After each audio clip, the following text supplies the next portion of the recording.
Right now, we're here at the Caribbean Regional Logistics Hub. It was opened at the start of the hurricane season.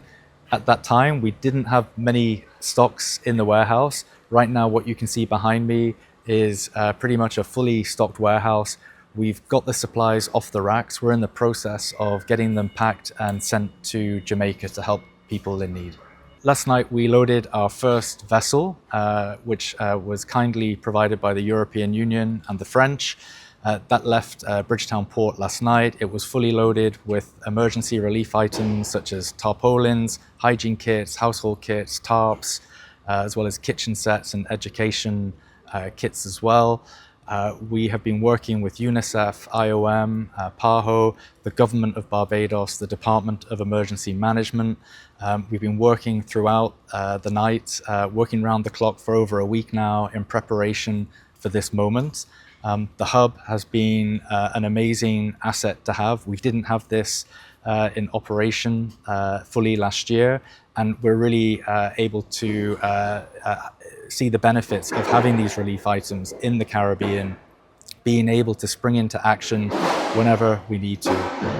Tomorrow we have another vessel that will load. That will come from the government of the Netherlands. We will have supplies from Barbados's Department of Emergency Management. We'll have containers on board as well for PAHO, UNICEF, Shelterbox. And we've been working hand in hand with SEDIMA over the last several years to really increase our preparedness. And this is really allowing us to move at a moment's notice. We're working hand in hand with all elements of government, Barbados Port, with customs. Everybody has been really stepping up to make it happen so that we have no delay in reaching those people who have been most affected by Hurricane Melissa. We think it really reflects the foresight and also lessons that had emerged from the COVID era, where we recognized that we needed to have stocks and essential supplies much closer to the places where the hazards actually happen. And we were able to react very promptly, in fact, proactively, with respect to Hurricane Melissa, being able to receive the anticipatory needs lists from the countries really assisted as well, so that we were clear on the specific items that countries would require. We are, of course, very focused on supporting the people of Jamaica who have been affected. We noted yesterday that the numbers of displaced persons had reached over 7,000, and we anticipate that this is going to increase. And with the displacement, of course, it means that there's a responsibility of the government of Jamaica to make sure that persons have adequate shelter, but also adequate food and water. So we're really pleased to work with the World Food Program on this, to support with the food kits which are being prepared and shipped to Jamaica. SEDIMA, of course, has been supporting all of our states, and we've worked with Bahamas as well on the aspect of the evacuation of the vulnerable islands in the southeastern Bahamas. We activated 2 of our memorandum of understanding with Intercaribbean and also Sunrise Airways to ensure that those evacuations were completed within a day, and all persons who wished to be evacuated were successfully evacuated, and we really want to thank those partners. I want to acknowledge the support of the European Union, the governments of France, and the Netherlands, who have supported with the provision of the transportation in this first instance.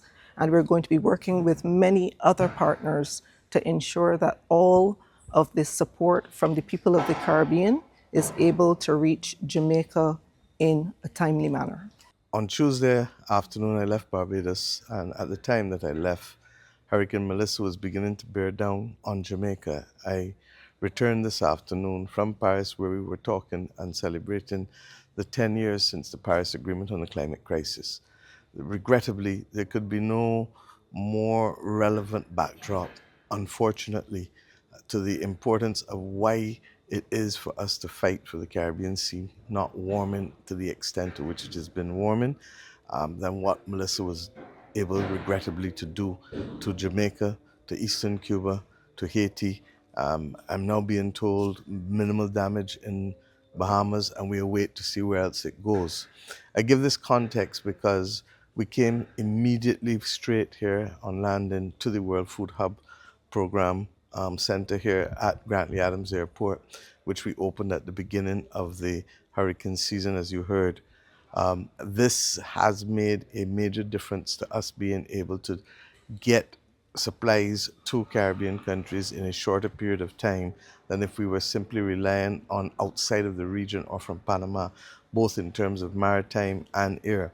You've already heard that the French ship took down supplies yesterday and that we expect tomorrow a Dutch Navy ship to also take down supplies. The Department of Emergency Management in Barbados has already provided 2 containers of tarpaulins, cots, and emergency generators. And in addition to the 5,000 food kits that the World Food Programme is sending down, you would have heard Liz Sedima talk about 7,000 people so far displaced and in shelters and likely to rise. We in the government will also supplement that by another 5,000 kits, which we hope to send down by along with the ones from the World Food Programme. Those food hampers, food boxes, food kits, whatever you want to call them, effectively provide dry foods and tin foods for a week for a family of 3. So that we really do believe that this can help. I just spoke to Prime Minister Holness, who reinforced the need for urgent support with respect to either food, monetary donations, or emergency logistical supplies, as we're doing with the tarpaulins and the cots and the generators. I have already received calls from a number of persons across the country, and they have all indicated that they would want to be part of the effort. We're going to make sure that the DEM announces tomorrow how you as ordinary Bajans can continue to supplement what the government is doing, what the World Food Programme and other international partners are doing. I think that anyone who has seen the photographs out of Jamaica will know that Western Jamaica looks almost as if a bomb has hit it. And I have the unfortunate recollection, as I've said publicly already, of being in Jamaica for the last worst hurricane that they had, which was Gilbert. I know what it is to stand up the day after the hurricane and to try to access food that was being rationed.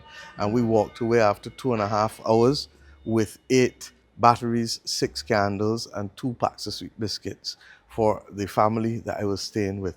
So that tells you how dire it is for those who are acutely and painfully affected by reason of this. It has not helped that St. Elizabeth is the major area for agricultural production in Jamaica, and therefore that has been destroyed. It has not helped that initially the hurricane was going towards the middle of the island, and therefore the buy-in across the country would obviously have been intense. So whatever we can do by supplementing from here in the short term, we should do.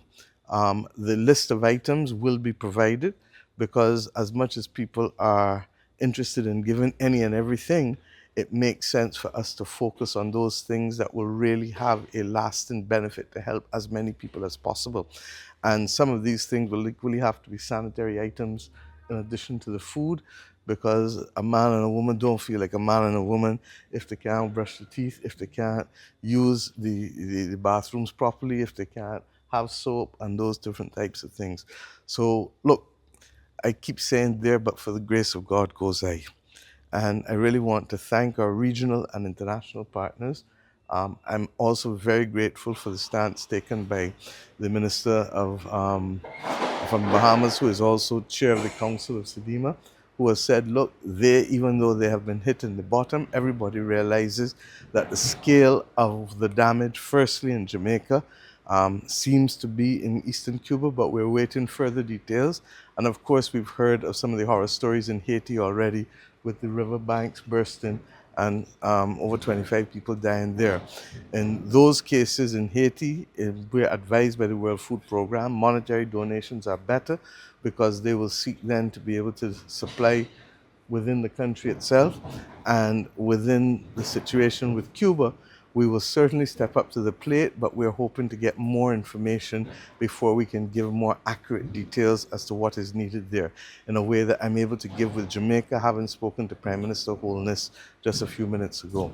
So I'm asking Barbadians We will clearly set up a bank account as we do in the past before, and we will also set up arrangements and details that DEM will announce tomorrow as to where you, if you don't want to give money, but you want to buy the items that we have on the list and that you want to be able to deliver them, then we will let you know where those can be delivered as well.